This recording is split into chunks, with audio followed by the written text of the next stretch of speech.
கடலோரமாய் நகர்ந்து வருகிறோம். கலிலேய கடலில் வலை வீசி மீன் பிடித்த மீனவர் இருவருடன் படகில் இயேசு அமர்ந்திருக்கிறார். இரவு முடிந்த மீனவரிடம் வலைகளை மனது போக்கும் வீச சொல்லி அவர்கள் எல்லையில்லாத மீன்களை பிடிக்க, அதனால் தன்னை பின்பற்றி வருமாறு இயேசு அழைக்க, அவர்களும் அனைத்தையும் விட்டுவிட்டு இயேசுவை பின்பற்றினார். இயேசுவின் வல்லமையை சந்தித்த மற்றொரு இடம் கானா என்ற கிராமம். இயேசுவும் அவரின் அன்னை மரியாவும் ஒன்றிணைந்து ஒரு புதுமையை நிகழ்த்திய இடம் இது.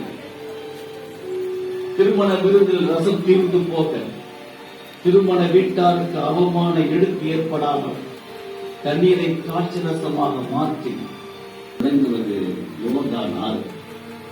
அதன் கரையில்தான் திருமுழுக்கு யோவான், மனமாறுங்கள், விண்ணரசு நெருங்கிவிட்டது என்று மக்களுக்கு எச்சரித்து போயிருந்தார். இயேசு இறைமகனாக இருந்து தன் முன்னோடி வேண்டும் என்று திருமுழுக்கு பெற்றுக் கொண்டார். யோர்தான் ஆறு சாக்கடலில் சங்கமமாகிறது. எருசலேம் அருகே அமைந்திருப்பது பெத்தானியா என்ற கிராமம். இவர்களில் லாசர் என்பவர் இறந்து போக, அவர் இறந்தது வெளியே வா என்று சொல்லி இறந்து போகின்ற லாசரை உயர்த்தித்தார்.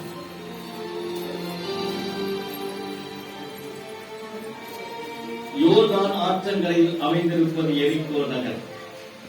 எரிகோ நகரின் அருகிலுள்ள அவர்கள் எழுதி வைத்த மிக பழமையான எபிரிய தோல் சுருள்கள்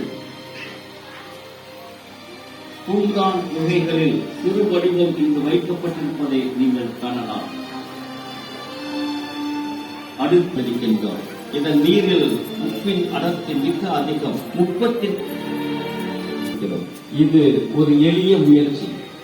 அனைத்தையும் இதில் உள்ளடக்க இடமில்லை. இயேசு வாழ்ந்த பகுதிகளை உங்கள் முன் போனாகும். மாநிலத்துக்கு வாழ்வின் வழியை திறந்து வைத்த இயேசுவின் சிலுவை மரணத்தை சந்திக்க இருக்கிறோம்.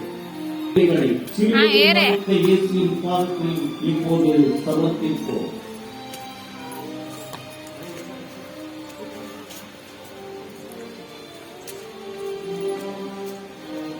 இந்த நிகழ்ச்சியின் உடனுடன் அடுத்து அமைக்கப்பட்டுள்ள இயேசுவின் அடக்க நிகழ்வையும் நோக்குவோம்.